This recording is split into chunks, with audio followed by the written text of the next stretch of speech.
Obrigada pela pontualidade também. Bem, como a gente já está, né, já adiantado aqui, começamos atrasada, eu vou já passar a fala para a Paula Santoro, para depois a gente abrir para os debates, né, para dar tempo de ter uns 15 minutinhos de debate, pelo menos.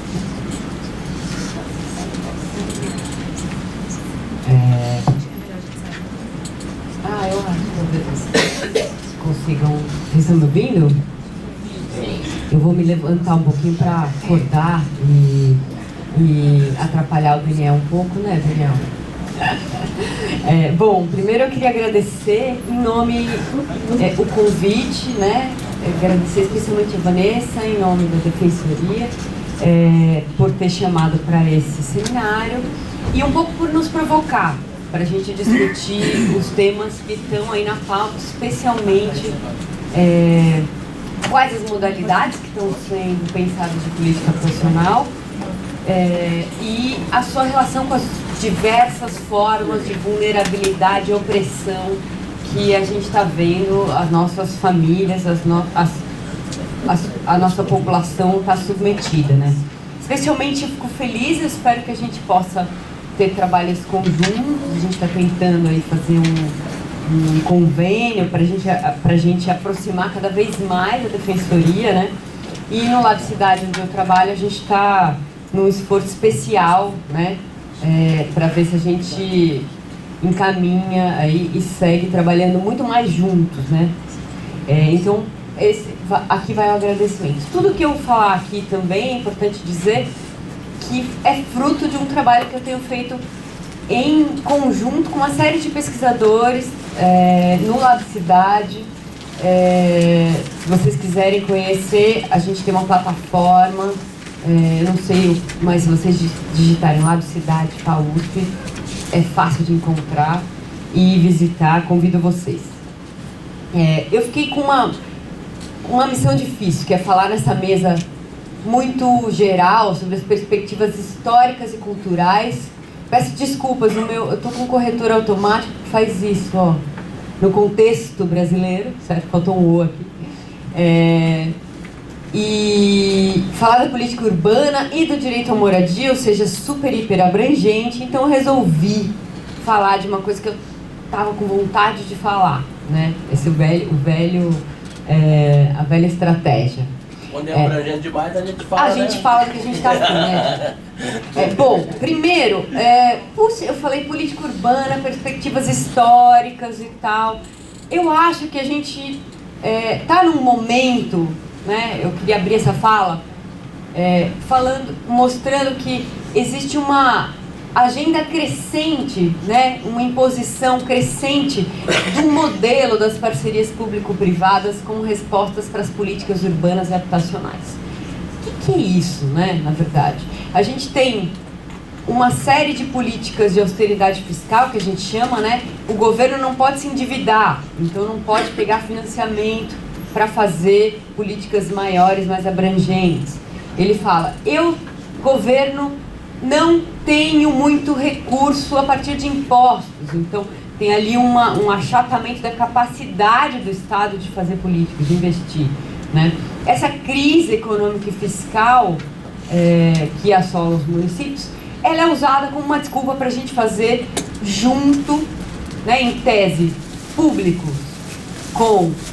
entendido como governo, com os privados, as políticas de transformação do urbano, do território urbano como um todo e da habitação, né? É nesse contexto que a gente está, né? Então, para não fazer uma recuperação histórica aqui longa, né, o que eu queria mostrar essa agenda é a agenda que está se colocando, né? E essa agenda, ela acaba, né, eu vou tentar desenvolver aqui, ela acaba desenvolvendo políticas, né, cuja lógica tem que ser interessante para o privado, porque o privado tem que se interessar em fazê-la junto com o público, logo ela vai ficando tão interessante para o privado, que às vezes a gente não encontra o lastro público, né? O que tem de público atrás delas, né? E elas também têm sido vistas como alternativa às formas tradicionais de política habitacional, por exemplo. Editais, chamamento, tudo isso está mais raro, se rareando, né, para formas de contratação do privado mais em tese, né, o que diz a prefeitura, eficientes. Na prática, a gente está vendo aqui uma diminuição nos programas de urbanização de favela, né, de recursos em urbanização de favela, de recursos para cuidar de cortiços, pensões, diversas formas de morar, para a população de rua, né, para públicos específicos, né, idosos, enfim, e tantas outras vulnerabilidades. O que eu quero também tentar mostrar aqui é que essa agenda compete com agendas tradicionais. Então, quando falam assim, quais são as modalidades de habitação em São Paulo, hoje eu digo PPP habitacional, eu não estou vendo outra, né? As outras são muito residuais, tem muito pouco recurso, né? E estão perdendo recursos para essa agenda aí de parcerias públicos-privadas. Mas esse modelo enfrenta o quadro das necessidades habitacionais de São Paulo? Não, definitivamente, né? Primeiro porque os nossos números são altos e o nosso quadro de necessidades habitacionais é diverso, né? Como assim diverso? Eu tenho área de ocupação precária na região dos mananciais, área de risco. Eu tenho área de ocupação precária no entorno de conjuntos habitacionais antigos, né? Vocês já viram esses lugares? Eu não vou construir uma nova moradia naquele lugar, né? Não é sempre esse modelo de construir nova moradia que cabe. Eu tenho ocupações, né, que estão aí lutando, né? Hoje, especialmente um dia difícil para a gente, né? A gente tem algumas lideranças presas, né? Foram presas ontem, né? Um dia triste, bem preocupante, né? Sobre como a gente vai dar resposta para esse modelo, né? A gente tem área de risco mesmo, gente morando em cima de rio, né? Morando em favelas, morando em áreas encurtiçadas, enfim. O nosso quadro habitacional é diverso, de necessidade habitacional muito diverso, que demandaria políticas diversas. Por vezes, se eu melhorar condições urbanas no entorno de áreas encurtiçadas, dar serviços, melhorar um cortiço, eu já melhorei uma região. Eu não preciso demolir tudo, constrói um prédio novo e reloca com gente que não necessariamente é que estava morando naquele lugar, né? Então, existem outras formas de intervir, né, sobre esse modelo. E o que a gente tem feito em geral é construção de novas unidades, né? O que a gente está vendo nesse quadro da política, uma política única que está muito baseada, privilegia a rentabilidade do mercado imobiliário e a gestão econômica, né? A gente vai dar emprego fazendo construção, né? E a construção tem que ser assim, não sei porquê, não está escrito em nenhum lugar. Tudo tem que ser, né, construção de novas unidades. É lógico que a gente precisa de novas unidades, mas não uma política única de construção de novas unidades. Especialmente, essa política não considera as diversas vulnerabilidades que as famílias e as pessoas, a nossa população está submetida. Primeiro porque tem uma falta total de leitura do território onde essas operações, eu coloquei aqui entre aspas, aterrizam, porque elas literalmente aterrizam, né? A gente viu ali PPP na área central, demole quadras inteiras, é sobre essa área demolida que ela vai aterrizar, né? Como se não tivesse nada lá antes, né? E não tem nenhuma leitura de quem era essa população, se ela vai ser atendida com essa nova política, né? A relação dela com essa política de novas unidades. É também complexo o quadro de vulnerabilidades. Aí, esse slide, eu queria falar de muitas coisas no mesmo slide. Primeiro, as famílias mudaram. Nossas famílias mudaram. A gente tem muitas famílias de uma pessoa morando sozinha. A gente tem famílias crescentes. A família que mais cresce no Brasil hoje é monoparental com filho, que a gente chama, mãe solo, né? Que dizem as feministas, com filhos. Ou seja, a gente não vai ter mais com quem dividir a tarefa da louça, certo? É a gente mesmo, com a prole, que vai ter que dar conta, né, de tocar aquela família, aquele núcleo. Para vocês terem uma ideia, menos da metade das famílias brasileiras hoje é aquela que a gente acha que é a família tradicional. Homem, mulher e filhos. É menos da metade, ou seja, a gente vai ter que repensar. Dentre as pessoas sozinhas, a gente também tem outras formas de casamento, né? Outras formas de união, homem com homem, mulher com mulher, gêneros fluidos, né? A gente vai ter que pensar aí um monte de outras coisas para pensar moradia para esses grupos. Então, a gente vai pensar outras formas de moradia também. Por que não pensar habitação coletiva, né? A gente acha tudo bem meu aluno morar numa república, que a gente chama. Mas a gente não acha que isso é uma forma de moradia que a gente pode ofertar para famílias, por exemplo, de idosos que precisam de cuidados, que seria bom que estivessem juntos e não isolados nas suas casas, certo? Isso vai ser muito tema do trabalho do trabalho da tarde, né? Mas o desafio desse trabalho também é olhar, porque na hora que a gente vai fazer as portarias, a regulação de para quem essa habitação vai, a gente entra nesse debate e a gente acaba hierarquizando as lutas, que eu chamo, né? Quem é mais importante? Tem que ter prioridade, né? É óbvio que algumas prioridades, mas mais do que prioridades, atenção a gente deve dar a grupos específicos, né?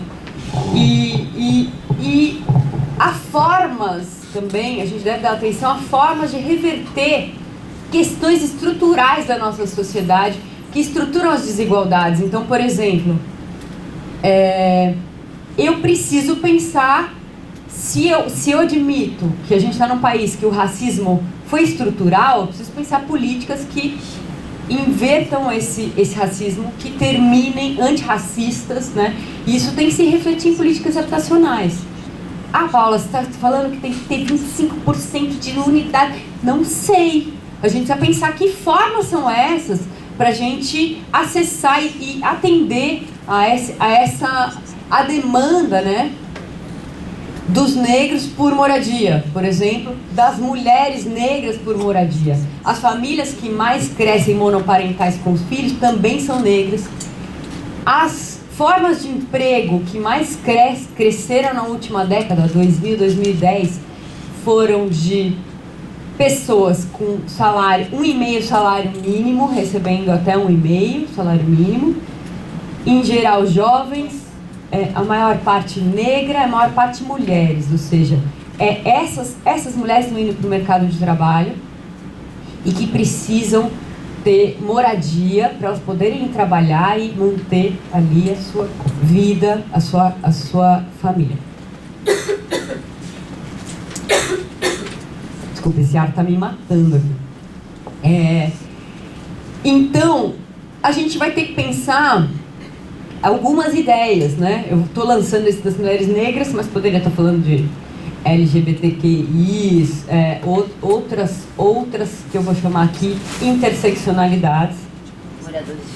Moradores de rua e tal. Entendendo interseccionalidade não como os tipos específicos das minorias todos juntos, mas o cruzamento de formas de opressão sobre o mesmo corpo. Então, o que é essa ideia, né? Mulheres negras, por exemplo, experimentam a discriminação de modo às vezes similar das mulheres brancas. Mulheres negras às vezes partilham experiências similares às homens negros. O fato é que no corpo de uma mulher negra, essas diversas formas de opressões acontecem ao mesmo tempo, de forma inseparável. Então não dá também para a gente ficar criando colchetes e conjuntos e proporcionalidades matemáticas. A gente vai ter que entender, né, como as desigualdades e as diversas formas de opressão se dão nesse corpo. Isso não é falar de minoria, isso demandaria uma atenção, especialmente na política habitacional. As famílias é o quadro de necessidades habitacionais, que não trata todo mundo como um número e uma faixa de renda, basicamente, né? Eu estou vendo para quem que eu vou atender. Vamos lá, que agora eu falei muito. Bom, esse modelo das PPPs também não vai atender a essa demanda que eu estou desenhando, porque a lógica do mercado imobiliário impõe um modelo. E aí eu quero um pouco trazer para vocês quais são esses elementos, né? Primeiro que a habitação é uma mercadoria, né? Foi bom Eliane estar antes de mim falando, olha, as pessoas acham que isso é uma conquista, ou seja, eu consegui juntar recursos da família para comprar uma unidade habitacional. Isso não é o direito à moradia, né? Ela devia ceder e ter uma moradia não necessariamente valorizada porque ela é um objeto de consumo. Eu vou lá e comprei. Até porque quem pode consumir, né, nas nossas cidades hoje? E por que isso é um modelo? Internacionalmente chegam as cartilhas, ontem mesmo chegou uma para mim, internacional, do Banco Mundial, e de órgãos de cooperação internacional, falando a gente precisa construir novas moradias, né, a preços acessíveis, ou seja, a ideia do preço, quem pode pagar, né, quem pode pagar. E essa agenda vai reforçando a ideia de moradia como consumo, moradia como mercado, moradia como um ativo, né? E para construir novas moradias, algumas ideias são parte de um modelo que eu vou mostrar aqui. O próprio conceito de moradia para qual faixa de renda, já seleciona um grupo para ser atendido, certo? Ou a preços acessíveis. Esse modelo atualmente usa terras públicas, usa o tempo da nossa prefeitura pensando políticas, ou do governo do estado pensando políticas, usa direitos de construir públicos, que são públicos, que também são dados para esse modelo fazer, inclusive, habitação de classe média. Isso tudo é mobilizado para alavancar transformações urbanas, para o mercado ficar interessado em fazer habitação nesses lugares, certo? É uma política cujo modelo termina ameaçando quem ocupa lugares precários, porque certamente uma casa vai ser removida, demolida para dar lugar a um novo conjunto, que eu não sei se eu vou ter renda para pagar, né? Então é uma política que eu estou apelidando aqui, muito genericamente, uma política que remove. A própria política habitacional remove. Ela é ameaçadora, né? E a remoção, então, entra como uma dimensão muito importante dessa política. Então, para eu construir no modelo que interessa o mercado, eu preciso ter o terreno limpo, né? E aí, muito bem, a demanda desses programas, ela é definida a partir do quanto a família pode pagar. Em geral, calcula uma média da renda familiar, ou seja, consome muito mais renda familiar do que a gente esperava. Essa média é um péssimo índice, né? É um péssimo índice de renda, porque é difícil de calcular, é difícil de comprovar, né? Em geral, as famílias têm, como a Eliane falou, trabalhos informais, trabalhos que são perenes, eu trabalho 3 meses, depois um trabalho, e não tem como comprovar a renda, né? Isso é estrutural dessa família, né? E especialmente para alguns públicos. Mulheres negras, por exemplo, são muito afetadas. Mulheres que têm que cuidar dos seus filhos acabam pegando trabalhos temporários, né? Mais rápidos, com um número menor de horas. Então, fica muito mais difícil de eu provar renda para enquadrar na demanda. Aqui uma aspasinhas, né? Em São Paulo, quem define a demanda é o empreendedor. Ele recebe os documentos, vê se a sua faixa de renda atende. Ou a Caixa Econômica Federal, na hora que ela dá o financiamento. Ou seja, é aquela lista da prefeitura de atendimento. Cadê? Né? Como é que ela entra ali? Né? Como ela cruza na política? Então, a gente viu, por exemplo, eu tenho um trabalho de uma menina muito, Rosana Yamaguchi, sobre ZEIS na Zona Leste, e ela pega lá, ela mostra que em ZEIS, Zonas Especiais de Interesse Social, a gente construiu mais habitação de classe média do que habitação de interesse social. E essa habitação de interesse social foi feita pelo mercado, ou seja, atendeu as famílias que precisam.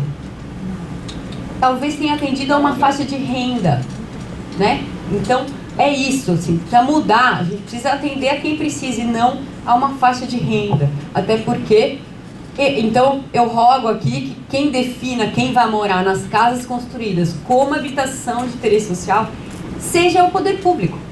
Parece simples, mas isso não acontece. A demanda também, ela está orientada pelo modelo das parcerias públicos-privadas que fazem habitação. Então, para o mercado se interessar, eu não posso falar para ele fazer só habitação de interesse social. Eu tenho que falar para ele fazer também habitação de classe média, em geral meio a meio, em geral fazendo o que eles chamam misturas de renda, né? Um mix de rendas, né? E aí isso vem com um discurso lindo. Estamos promovendo a integração, vamos superar os guetos de pobreza, né? E tal. E na real mesmo é para fechar um modelo matemático ali e para ter rentabilidade. O privado teria mais rentabilidade vendendo para a classe média e menos para HIS, que a gente chama habitação de interesse social. Ou seja, eu dou terra pública, gasto tempo, dou direito de construir, mobilizo secretarias técnicas, todo mundo para construir isso, para uma parte muito grande, em geral metade, ser para a classe média. Ou seja, a gente está fazendo políticas para a classe média, a gente vem fazendo historicamente, mas agora o modelo impõe isso, né? E isso também obscurece o fato de que esse mix de renda vai fazendo com que os lugares sejam rentáveis e também que os preços da terra subam, certo? Em áreas onde eu tinha muito mais uma população pobre, muito majoritária, eu vou jogando classe média, então, né, eu estou subindo ali os preços da terra indiretamente, ou seja, essa demanda não dá conta. Eu também faço esse modelo de demolição, né?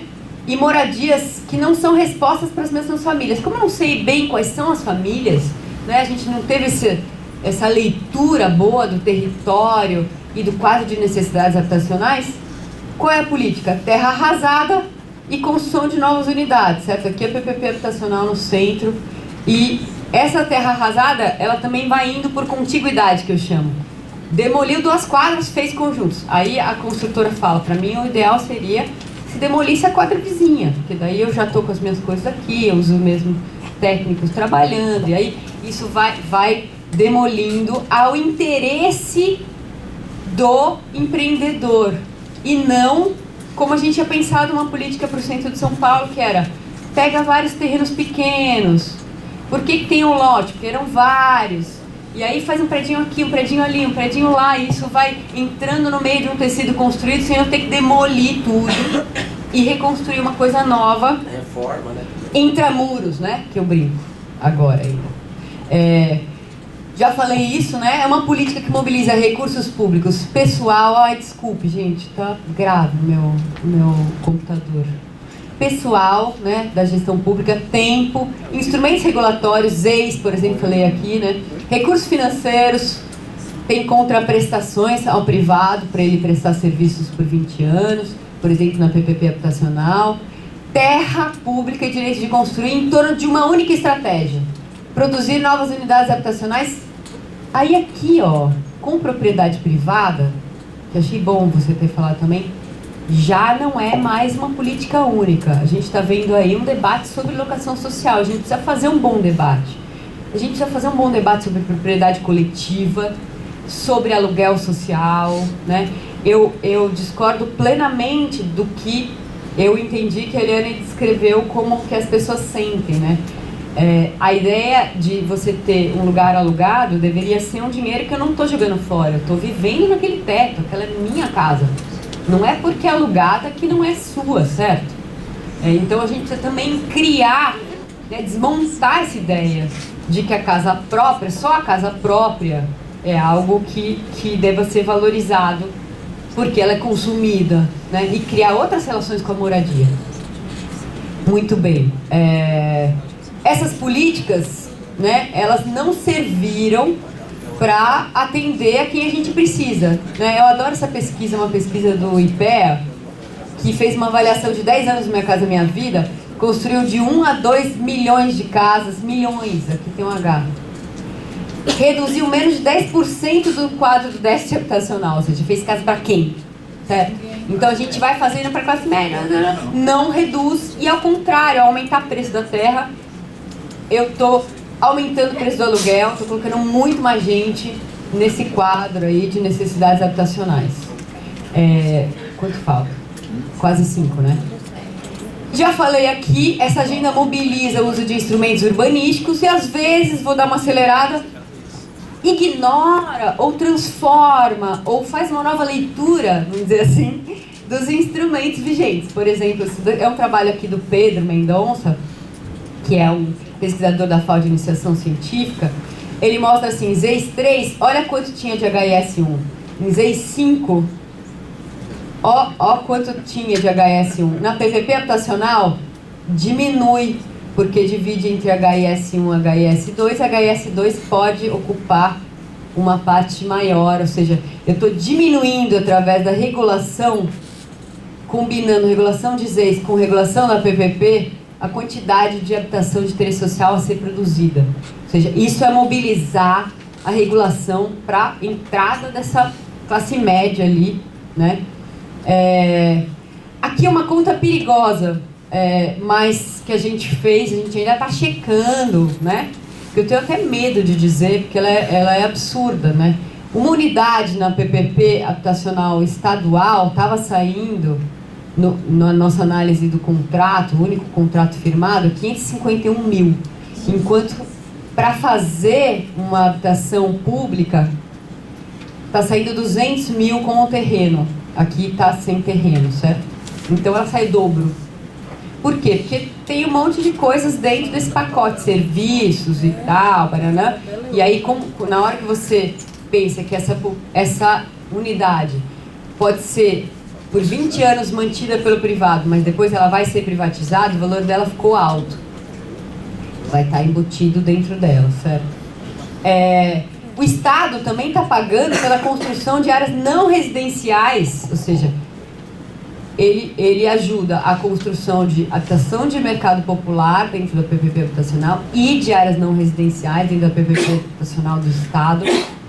Ele ajuda a transformar essa cidade, ou seja, ajuda a pagar usos não necessariamente de interesse prioritário como habitação de interesse social. Acaba pagando outros, como HMT e tal. Eu tenho 5 minutos, eu vou aqui para as duas questões que eu acho fundamentais, duas contradições nesse modelo, que a gente às vezes não faz a conexão. Eu construí até agora a ideia de que essa população, o quadro de necessidades habitacionais que a gente tem não vai ser atendido pela PPP, e agora eu vou construir duas ideias. Ela também remove, e ela remove inclusive de terras que não estão na PPP. Por exemplo, a gente está vendo aqui remoção para vender terra pública para servir como garantia para a PPP. As PPPs, se o Estado não pagar a contraprestação para a concessionária, existe um fundo público que pode ser mobilizado para pagar essas prestações. A ideia é que o privado, para ele entrar em parceria com o público, ele precisa de garantias, né, de que o público não vai dar para trás, vai mudar de gestor, né, e vai parar de pagar, né? Então ele fala, não dá, eu preciso de garantias.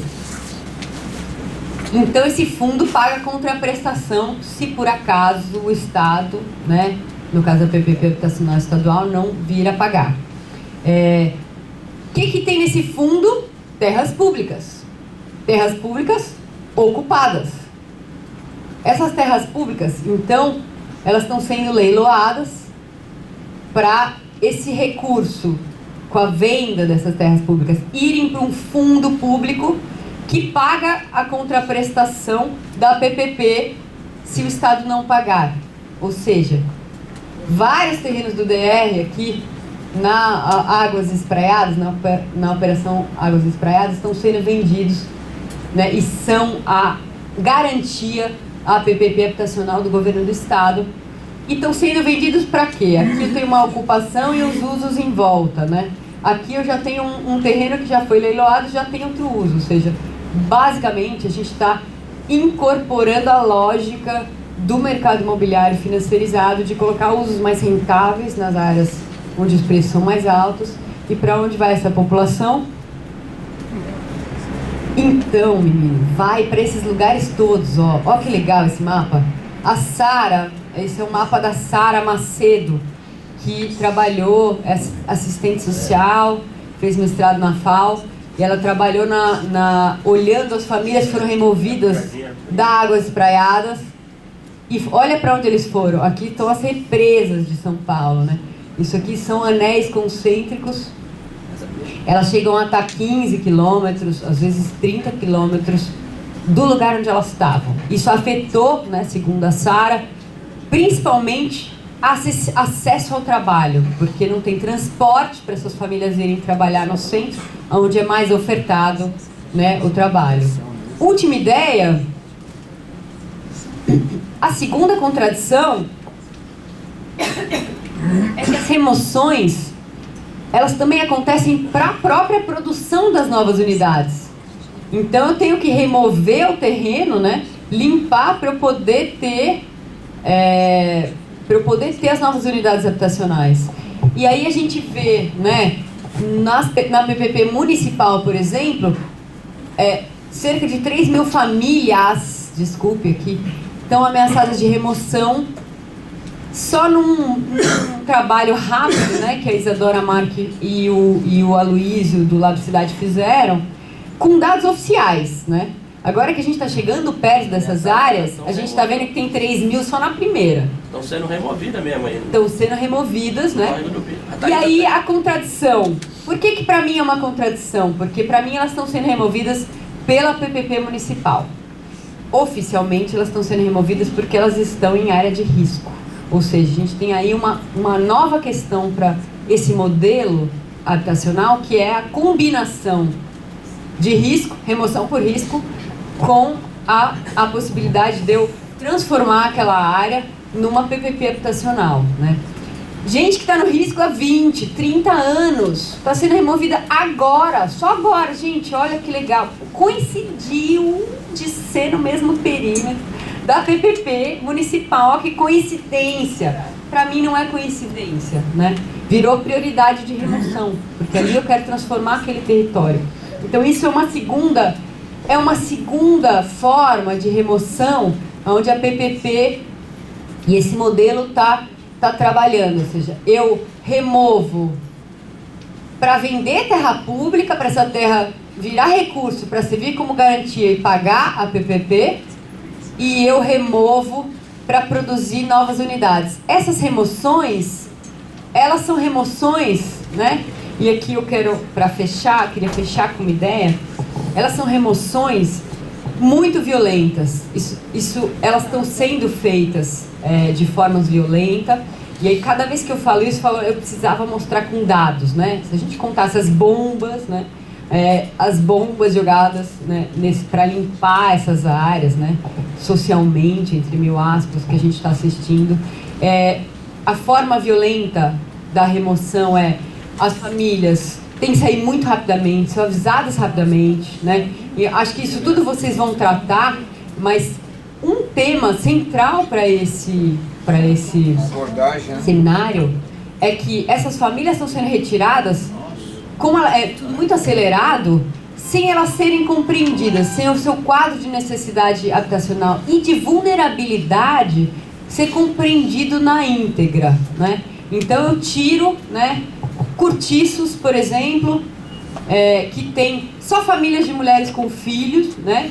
E aí, o que eu faço com filhos, mulheres, todo mundo na rua, sem ter onde trabalhar, né? Preciso combinar uma série de outras políticas para que essa situação de vulnerabilidade não piore o quadro de vulnerabilidade, né? E aí a gente vai criando, né, com essa piora e com esse acelerar das emoções, um quadro que a gente chama de transitoriedade permanente. Eu entro no aluguel social, a família vai, aluga uma casinha ali perto, né, aluga um quarto numa ocupação, e vai alimentando, né, essas situações informais e transitórias, principalmente transitórias, no entorno, né? Então a gente está vendo ali, remove, vai para cá, cria uma nova ocupação, vai para lá, cria uma outra, é removido da outra, né? Agora na FAO a gente está tentando fazer uma leitura dessa transitoriedade permanente, um pouco para mostrar que às vezes a pessoa foi removida 3 vezes de lugar, 3 vezes, ou seja, a remoção não dá conta e certamente ela não está sendo atendida, ou seja, não é para ela que está sendo feita essa unidade. Passei meu tempo, eu acho, mas consegui concluir. Obrigada.